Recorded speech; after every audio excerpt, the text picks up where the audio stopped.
With Pixar's Lightyear coming in June, I thought this would be a great time to look at the original Lightyear spin-off, Buzz Lightyear of Star Command: The Adventure Begins. This was the pilot to the Buzz Lightyear of Star Command TV series. As was common for Disney's animated shows of that time, Buzz Lightyear of Star Command's initial episodes were edited together as a direct-to-video movie. It was released in August 2000.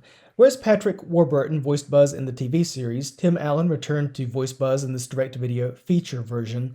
And when I say feature, I'm being a little generous. The movie clocks in at only 70 minutes. That right there is the movie's biggest problem. Buzz Lightyear of Star Command: The Adventure Begins feels like the pilot of a TV show, nothing more, nothing less.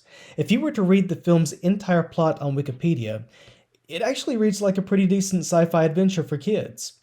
Take the film's premise, flesh it out, give it some of that Pixar polish, and Buzz Lightyear of Star Command: The Adventure Begins would actually have been a pretty decent sci-fi adventure, something pretty impressive. But that 70-minute runtime here does not allow much breathing room. There's a lot of plot in that 70 minutes, but little time for deep character moments. It goes through the motions without developing emotional beats. And as a side note, it also possibly had the laziest home release cover artwork for a Disney movie ever. In Buzz Lightyear of Star Command: The Adventure Begins, Buzz witnesses the death of his Star Command partner Warp Dark Matter while battling Zurg. Afterward, Buzz's survivor's guilt is so great that he decides to work alone, declining help from other space rangers like Princess Miranova and the android XR. Buzz refuses to work on a team, but then Zurg steals the Unimind, the device that links the minds of the little green aliens, so Zurg can control the minds of inhabitants of countless planets. And then Buzz reluctantly forms a team. Look, you know where this is going.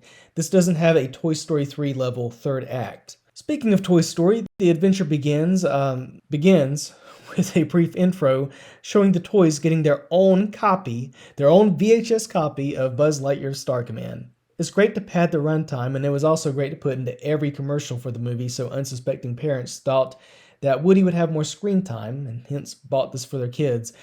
Pixar animated that Toy Story opening, but Walt Disney Television Animation handled the actual movie. On a positive note, kudos to Tim Allen for his work in Buzz Lightyear Star Command: The Adventure Begins. You can tell a subtle difference between how he voices Buzz as a competent space ranger here and how he voices Buzz as a naive action figure in the Toy Story movies. The rest of the characters are enjoyable enough. Princess Mira was kind of groundbreaking in that, coming off of the 90s, she was a Disney princess who joined the action as the protagonist's right-hand soldier. Other positives include a memorable score by Adam Berry, animation that was better than average for a Saturday morning cartoon, and a fun end credits theme song performed by William Shatner. As for humor, Buzz Lightyear Star Command: The Adventure Begins has plenty of easy laughs for kids, but the jokes would fail to entertain most adults. And that's where this film doesn't pass the Pixar test. Unlike Pixar's movies, which aim to entertain everyone, this movie is solely for children. I give Buzz Lightyear Star Command: The Adventure Begins 2.5 out of 4 stars. That said, Pixar still needs to acknowledge the Buzz Lightyear movie and its TV series exist. Back in 2000, Buzz Lightyear Star Command was marketed as the TV show that Toy Story's Andy watched that made him want a Buzz Lightyear action figure. But there's a fascinating interview with the show's producer Tad Stones where he goes into detail on how the Pixar folks weren't over the moon about Buzz Lightyear Star Command.